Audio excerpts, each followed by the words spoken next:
आयरा और कामयार के निकाह का दिन होगा। मौलवी साहब उनका निकाह पढ़ाएंगे। इरफान साहब कामयार से कहेंगे, आखिर तुमने अपनी मनमानी कर ली। तुम दोनों का निकाह हो चुका है। अब मेरा आयरा से कोई ताल्लुक नहीं है। ले जाओ उसे। कामयार आयरा का हाथ पकड़कर उसे अपने साथ ले जाएगा।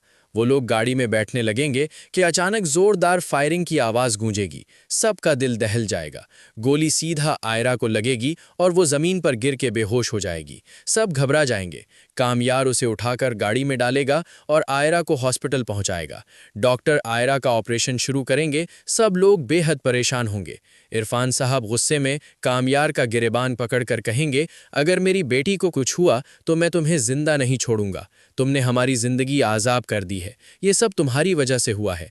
कामयार कहेगा, इसमें मेरा कोई कसूर नहीं है। ये जिसने भी किया है वो मुझसे नहीं बचेगा। इरफान साहब कहेंगे, बस मुझे अब तुम्हारी कोई बात नहीं सुननी। चले जाओ यहाँ से। वो धक्के देकर कामयार को हॉस्पिटल से बाहर निकाल देंगे। कुछ देर बाद डॉक्टर आकर कहेंगे, आयरा का ऑपरेशन कामयाब हो गया है। उसे होश आ चुका है। आप लोग उससे मिल सकते हैं। इरफान साहब आयरा से मिलने उसके पास जाएंगे तो आयरा कहेगी, बाबा क्या आपने मुझे माफ़ कर दिया? इरफान साहब कहेंगे, हाँ बेटा, तुम बिल्कुल परेशान मत हो, बस जल्दी से ठीक हो जाओ। आयरा कहेगी, बाबा पर कामयार कहाँ है? इरफान साहब कहेंगे, तुम अब इसका नाम भी मत लेना। वो यहाँ से जा चुका है। इसी की वजह से तुम आज इस हाल में हो। दूसरी तरफ कामयार एक बार फिर हॉस्पिटल पहुंचेगा। इरफान साहब उसे देखते ही भड़क उठेंगे और कहेंगे, तुम्हारी हिम्मत कैसे हुई फिर से यहाँ आने की? कामयार कहेगा, आयरा मेरी बीवी है। मुझे कोई इससे मिलने से नहीं रोक सकता।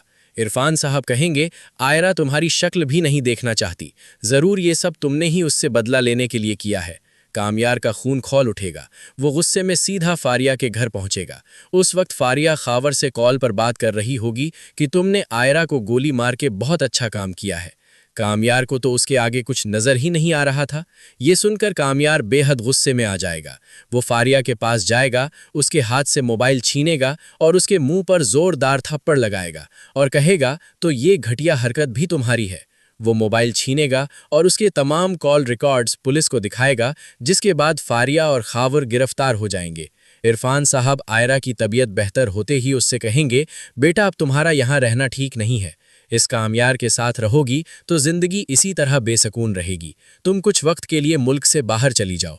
वो आयरा के टिकट्स बुक करवाएंगे और उसे लेकर एयरपोर्ट के लिए रवाना हो जाएंगे। ये खबर मिलते ही कामयार फौरन एयरपोर्ट के लिए रवाना हो जाएगा।